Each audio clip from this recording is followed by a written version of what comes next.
Well, hello everybody and welcome to a new video where we are going to test the game Oblivion on the Nvidia GeForce 940MX GDDR5 version.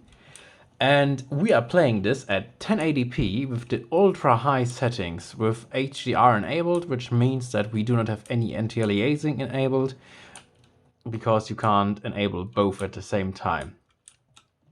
Yeah, and this is obviously our trusty Thinkpad T470p again, which means that not only do we have a dedicated 940MX graphics card in here, and oh, we are seeing our guard slaughter some people.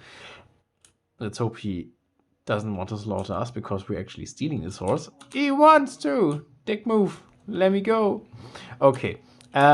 But we are also having a quad-core i7-7820HQ CPU, which you can see is running in the background with actually over 20 watts in this game, which is quite a lot for such an old title, even though it's by nowadays standards only in quotation marks a quad-core CPU. But yeah, obviously this should definitely not hold back or bottleneck our Nvidia 940MX in this title. I hope so, at least. I mean, we're clocking at 3.7, 3.6 gigahertz right now.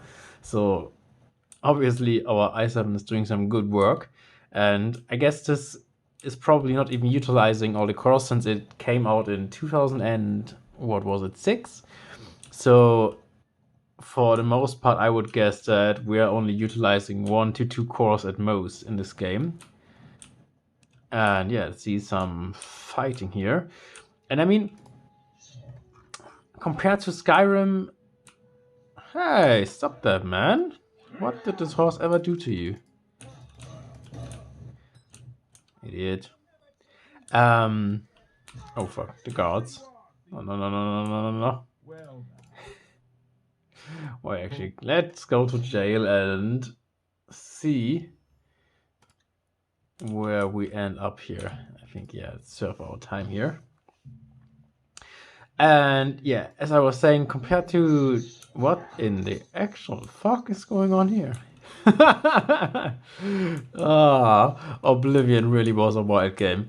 I mean, compared to Skyrim, it doesn't look as good anymore in 2023, obviously. But in my opinion, except for the lacking grass textures, or the lacking grass here on this ground, and the otherwise very boring looking ground textures, it is actually still a very beautiful looking game. I mean, look at the design of these buildings and how these settings are formed. I mean, there simply wasn't a game like that when it came out. So obviously it was a huge I guess trendsetter, or at least a huge stride forward in the gaming industry when this one came out. And yeah, I mean, you can see, obviously, as we expected, we can play it absolutely fine.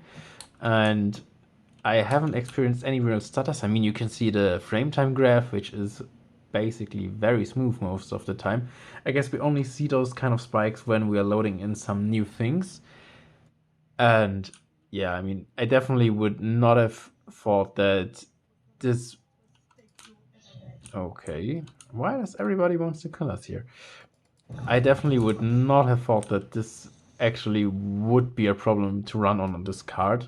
And I'm glad to be proven right here. I mean, let's, I guess, fast travel to see. I don't know if we can actually. Let's see if we can.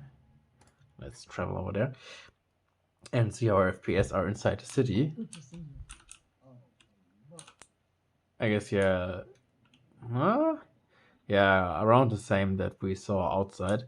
But yeah, around 80. Obviously, it's perfectly smooth.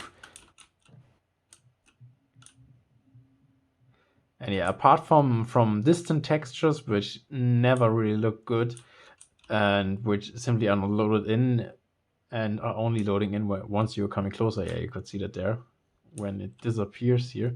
And I mean, same thing with Skyrim, only that in Skyrim it's not as noticeable on the ultra graphics as it is here in Oblivion.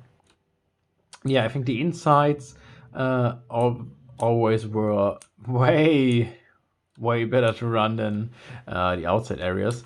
But nevertheless, both is absolutely fine. So yeah, if you want to play it on your 940MX system, I think you will do just fine, because this one runs buttery smooth and is definitely even worth a try in 2023.